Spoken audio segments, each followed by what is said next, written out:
पुण्यातील चंदननगर परिसरात एका तरुणाच्या डोक्यात फरशी घालून निर्घृण हत्या करण्यात आली। ही घटना काल 17 एप्रिलला रात्री चंदननगर परिसरात घडली। प्रदीप आडागळे असं मृत तरुणाचं नाव आहे, तर ऋषिकेश काकडे आणि सुनीता काकडे अशी आरोपींची नाव आहेत। मिळालेल्या माहितीनुसार वर्षभराची खुन्नस आणि राग यातून दोघांनी प्रदीप आडागळेच्या डोक्यात फरशी घालून त्याला संपवलं। आडागळे हा ऋषी काकडे याच्या बहिणीचा प्रियकर होता। वर्षभरापासून दोघांमध्ये खुन्नस होती।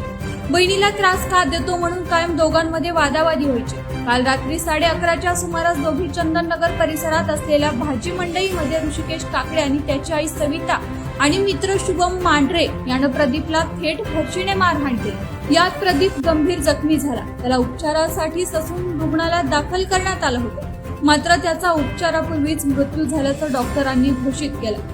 दोघेही आरोपींना चंदननगर पोलिसांनी ताब्यात घेतले। आडागळे हा सतत ऋषी आणि त्याच्या आईला शिवीगाळ करत असल्याची माहिती समोर आली। या घटनेमुळे पुण्यात पुन्हा एकदा खळबळ उडाली आहे।